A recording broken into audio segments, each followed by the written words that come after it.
up friends, it's Ethan Godwin, and today I want to show you the inside of my 2015 Mercedes Sprinter van that I've been living in for the past 5 years.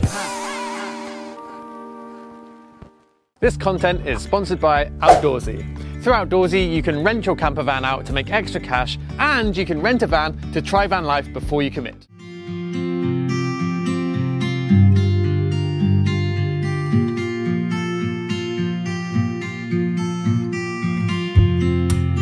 This van's gone through several different phases throughout the years. Like I said, I've owned this van for 5 years now, and when I first got it, it was just one of the blank Sprinter van shells, just the aluminum walls, nothing going on.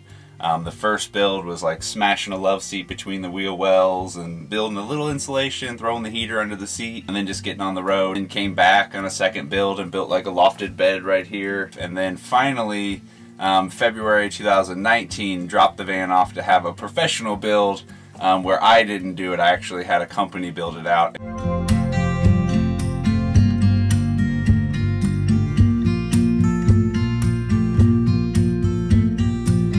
Little overview of my kitchen gallery here. We have a nice big sink that usually has dishes in it. I just cleaned it up for the tour. Got a little sink that can move around. Have hot and cold water up here, which is a super big plus. I didn't want a burner in the counter just to have more open space here. So I actually have my burner right here, comes down.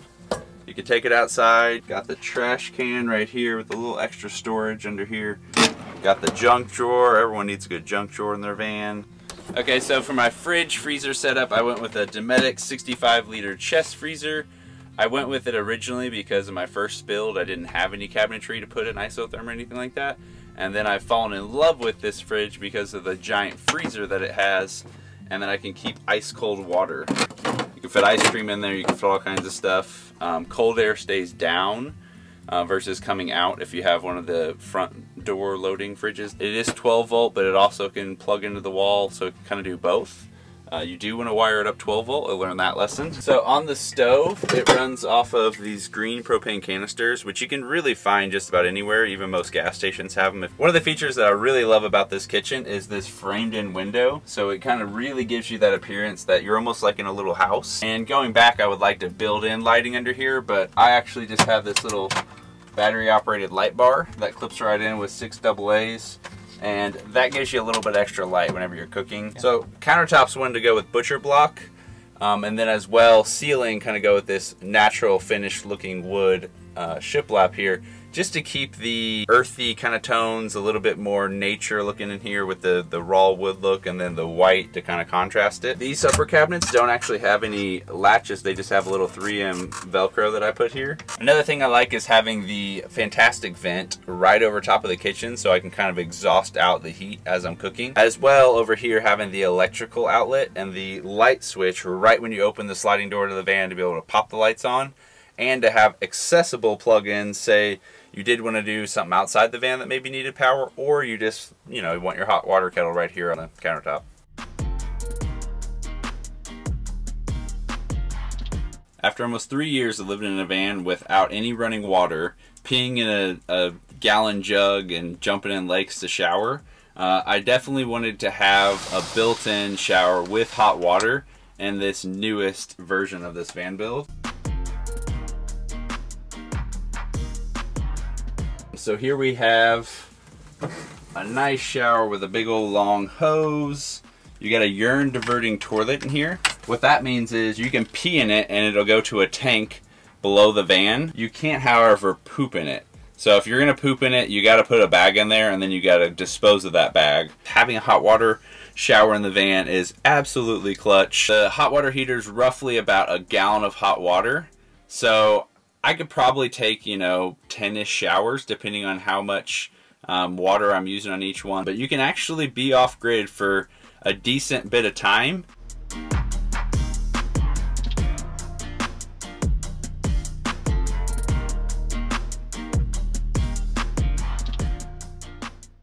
So aside from having the shower in the van, one of the biggest features and the reasons of this layout is built around having both my bike inside, so my bike will fit under here, having a giant bed with enough head clearance, so that way I used to have my bed kind of lofted right here, so your head just smacks the ceiling all the time.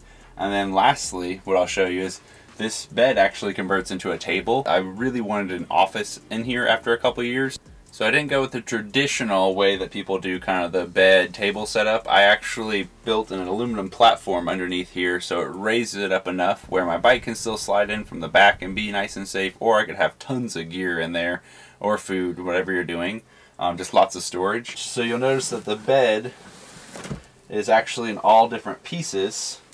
And the reason being is that's how mine goes into table setup. And then the actual bed underneath this, it was one big unit. It's 6 inches of latex foam. I'll kind of show you how I put this table together. These cushions come up. Laptop a lot of times hides under my pillows. So there is 2 big storage containers. Here's the second giant compartment. It also acts as more blanket cover storage. So you hide all the bedding in these pockets as best as it'll fit. Close it down. This big long cushion will then become like your back rest. This little leaflet actually just rests right here. These cushions fit perfectly right here. I have a lagoon. So here's the base of the lagoon stand. Whoop.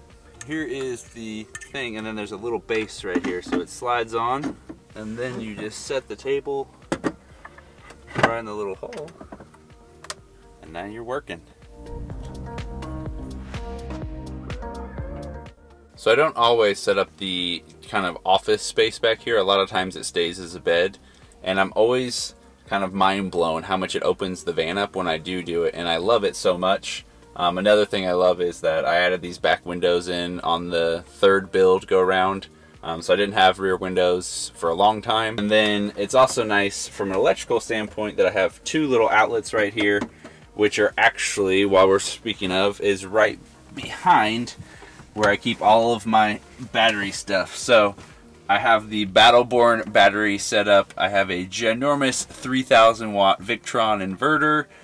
The reason it's such a big inverter is for the hot water heater. But I have 3 of the batteries, and then I actually store a nice downhill mountain bike helmet back here that I've yet to actually put to use. So on this side of the van holds most of my clothes storage. This big one right here actually has a nice little closet slider with quite a few hangers, so you can hang clothes there. Right here you have easy access to the junk drawer for gadgets. So there's the junk drawer up here, then another junk drawer for like technology gadgets, some books, some, you know, charging cables, all that kind of random stuff. And then these bottom 2 are clothes. So this one's more socks, underwear, sock hats, gym shorts kind of thing. Okay, coming up to these top 2 cabinets, this big one right here, which I kind of wish they were switched around because this one maybe takes up more space than it's needed, but this is the electrical cabinet. You have the inverter switch to turn the inverter on right here. You can kind of monitor the power that you have right here from the system. You got a little water tank gauge. You have your heater control, and then this is the antenna for the cell phone booster. The key for me, a lot of times you have to put your phone right on top of this thing or pretty close to it, so I like to have it near bed or near kind of back on that office setup. And then all of these upper cabinets have a nice little gas strut here. That way once you open it up, it'll stay open. I used to have this be a book area, but I prefer it as a pantry. Okay, coming down, I got my charging ports here. I originally had like one of those cigarette outlets on one of them, but I changed them so they're both of these are 2 USBs a piece. You notice that it can easily get to charge your phone in bed.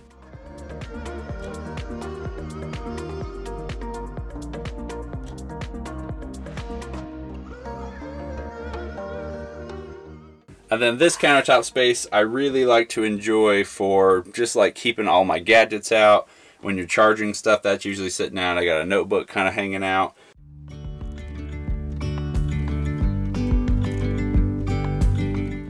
Okay, now that we came around to the rear of the van, you can see that aluminum platform that raised up to create the garage, where if I need to, I can actually store my bike here for bad weather, or if you're in a city and theft is like a higher possibility. Mountain bikes these days are expensive. It's also, the water tank is below here with the water heater and the pump.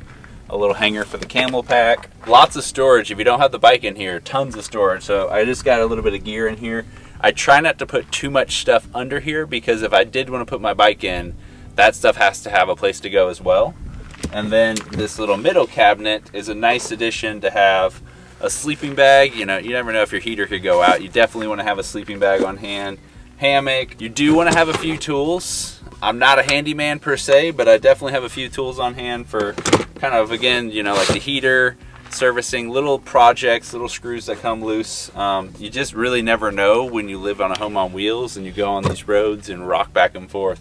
What could happen. And then we do have one outlet back here. The outlet is clutch for actually a little Traeger grill that I have. So I can pull this extension cord out right here, and then I can actually attach it to my grill that I keep in my Luminous black box on the back of the van.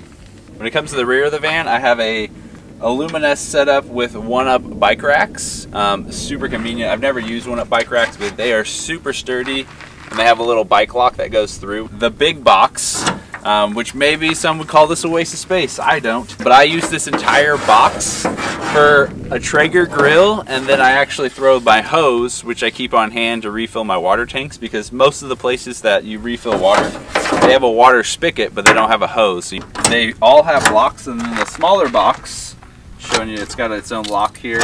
It'll unlock. I have some fly fishing boots. I have my bug nets that I never installed after 4.5 years. If my mountain bike clothes get really stinking, sometimes I'll throw them in here just to kind of get them out of the main cab. Up on top, got a roof rack that's got 300 watt panels on it. It's got a little space for the Fantastic Fin to open up through. And then on the very front, I have the Luminous bumper. Should I ever hit any kind of deer, animal, anything like that, I'm really hoping that that keeps me safe. Also, it looks super cool. So for anyone that's looking at getting into van life, or maybe considering this lifestyle, some things I would just say is go out and just do it. If you got a car, go car camp. If you got, you know, just a tent, go out and just get in the woods and just start to experience what it's like to have kind of waking up in wilderness. Don't think that you need a van that looks this built out and perfect to go have the experience of a lifetime. I hope you guys have enjoyed checking out my 2015 Mercedes Sprinter van, my home on wheels here for the past 5 years. If you'd like to follow me, I'm on Instagram at Ethan M. Godwin, or I'm on TikTok now at Home Is Where You Park It. So I appreciate everyone for checking this video out. I hope you got a little inspiration. I hope you got a little value, and I also hope to see you on the road.